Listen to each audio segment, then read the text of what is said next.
របៀបធ្វើនំម្សៅឆាស្រូបជាមួយនឹងខ្ទិះដូងខាប់ចាស់ហើយសម្រាប់នំម្សៅឆាដែលខ្ញុំធ្វើក្នុងថ្ងៃនេះគឺវាមានរសជាតិដូចទៅនឹងនំម្សៅជ្រេងអញ្ចឹងគ្រាន់តែម្សៅនំដែលខ្ញុំធ្វើគឺខ្ញុំប្រើម្សៅឆាមកធ្វើ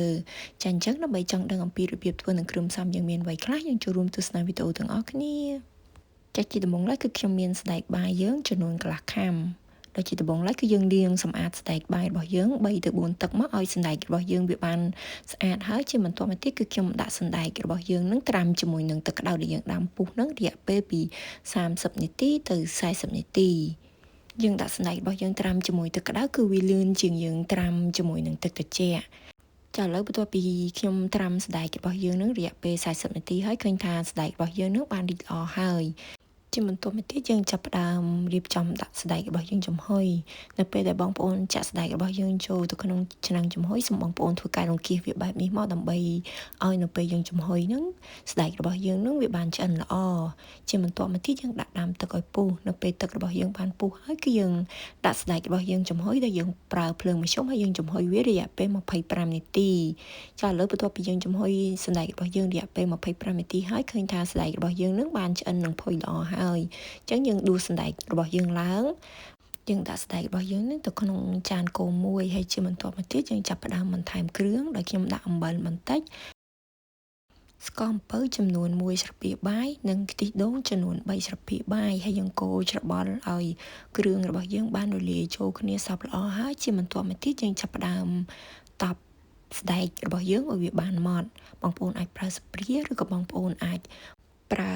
វែកសម្រាប់តប់ដូចខ្ញុំក៏បានដែរយើងតប់វាឲ្យបានម៉ត់បន្តិចមកមិនបាច់ម៉ត់ពេកក៏បានដែរទៅតាមចំណង់ចំណូលចិត្តចាឥឡូវយើងបានតប់ស្បែករបស់យើងបានម៉ត់ល្អហើយ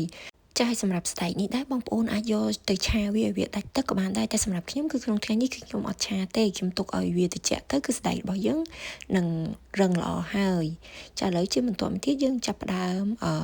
លុញស្នូលសណ្ដែករបស់យើងសម្រាប់ដុំទំហំនេះដែរបងប្អូនអាចធ្វើតូចឬក៏ធំទៅតាមចំណង់ចំណូលចិត្តចាឥឡូវយើងបានលុញស្នូលសណ្ដែករបស់យើងរួចរាល់ហើយអញ្ចឹងយើងទុកវាមួយដលៃសិនជាបន្តមកទៀតគឺយើងចាប់ផ្ដើមធ្វើទឹកខ្ទិះដូង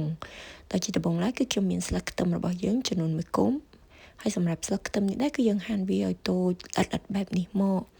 ចាបន្ទាប់ពីយើងបានហាន់ស្លឹកខ្ទឹមរបស់យើងរួចរាល់ហើយជាបន្តមកទៀតគឺយើងចាប់ផ្ដើមរំងាស់ខ្ទិះដូងដោយជាដំបូងឡើយគឺខ្ញុំដាក់ស្ករអំពៅរបស់យើងចំនួន1ស្លាបព្រាបាយម្សៅអង្ករខ្សាយចំនួន1ស្លាបព្រាបាយខ្ទិះដូងដើមចំនួន150មីលីលីត្រហើយបន្ទាប់មកខ្ញុំបន្ថែមអំបិលបន្តិចហើយបន្ទាប់មកយើងកូរច្របល់ឲ្យស្ករនិងម្សៅរបស់យើងបានរលាយចូលគ្នាហើយគឺយើងចាប់ផ្ដើមយកវាទៅរំងាស់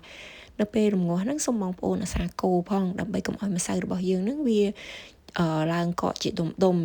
ហើយយើងដាក់រំងាស់រហូតដល់ខ្ទិះដូងរបស់យើងឡើងខាប់ល្អបែបនេះហើយគឺយើងធ្វើការបិទភ្លើងហើយយើងចាក់ស្លឹកខ្ទឹមដែលយើងបានហាន់រួចអំបញ្ញមិញហ្នឹងយើងចាក់វាចូលហើយកូរវាបន្តិចមកហើយយើងទុកឲ្យខ្ទិះដូងរបស់យើងចុះត្រជាក់ជាបន្តមកទៀតយើងចាប់ផ្ដើមធ្វើម្សៅនំរបស់យើងដោយខ្ញុំដាក់ស្ករត្នោតចំនួន2ស្លាបព្រាបាយអំបិលបន្តិចនិងទឹកចំនួន200មីលីលីត្រជាបន្តមកទៀតយើងដាក់រំងាស់ហើយសម្រាប់ទឹកស្ករនេះដែរបងប្អូនមិនចាំបាច់រំងាស់វារហូតដល់ពុះពេកទេនៅពេលដែលស្កររបស់យើងបានរលាយល្អហើយបងប្អូនធ្វើការបិទភ្លើងហើយយើងទុកឲ្យទឹកស្កររបស់យើងបានចុះត្រជាក់បន្ទាប់ពីទឹកស្កររបស់យើងបានចុះត្រជាក់ហើយជាបន្តមកទៀតគឺខ្ញុំបន្ថែមម្សៅឆាចំនួន2ស្លាបព្រាបាយកន្លះសម្រាប់នំដែលខ្ញុំធ្វើក្នុងថ្ងៃនេះគឺខ្ញុំធ្វើរាងទន់បើសិនបងប្អូនចូលចិត្តនំរាង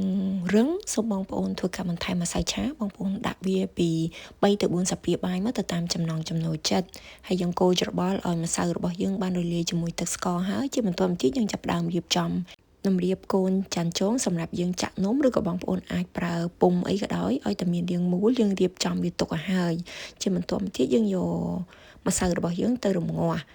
ហើយនៅពេលរំងាស់សូមបងប្អូនបើកភ្លើងតិចៗមកហើយយើងកូរវាឲ្យជាប់ដៃបែបនេះយើងកូរម្សៅរបស់យើងរហូតដល់ម្សៅរបស់យើងឡើងពណ៌ថ្លាល្អបែបនេះចាឥឡូវម្សៅរបស់យើងបានឆ្អិនរួចរាល់ហើយអញ្ចឹងជាបន្តមកទៀតយើងដួសម្សៅរបស់យើងដាក់ទៅក្នុងពុម្ពឬក៏កូនចាន់ចងហើយសម្រាប់ម្សៅនេះដែរគឺវាងាយនឹងកករឹងអញ្ចឹងសូមបងប្អូនចាក់វារៀងញាប់បន្តិចមកដោយជាដំបូងឡើយគឺយើងចាក់ម្សៅរបស់យើងនៅបាតបន្តិចហើយបន្ទាប់មកយើងដាក់ស្នូលនៅពេលដែលយើងដាក់ស្នូលរួចរាល់ហើយយើងដួសម្សៅដែលនៅសល់ហ្នឹងយើងដាក់បំពេញគ្រាប់ឲ្យជិតជាមួយនឹងស្នូលរបស់យើងមកហើយយើងទុកឲ្យនំរបស់យើងចុះត្រជាក់ចាឥឡូវនំរបស់យើងបានត្រជាក់ហើយនឹងវាមានសភាពរឹងល្អហើយ ចាឲ្យសម្រាប់របៀបយកនំរបស់យើងចេញពីពុម្ពឬក៏ចានចងដោយសារនំខ្ញុំធ្វើក្នុងថ្ងៃនេះវារាងទន់អញ្ចឹងដើម្បីឲ្យយើងស្រួលឆ្កឹះនំរបស់យើងចេញល្អបងប្អូនគ្រាន់តែលាងដៃរបស់យើងឲ្យរាងសើមតិចមកហើយយើងទាញនំរបស់យើងចេញពីពុម្ពមកគឺវាចេញមកហើយចាឲ្យសម្រាប់នំរបស់យើងនេះដែរនៅមុនពេលញ៉ាំបងប្អូនគ្រាន់តែបន្ថែមខ្ទិះដូងហើយនិងល្ងបន្តិចបន្តួចទៅតាមចំណង់ចំណូលចិត្តជាការស្រេច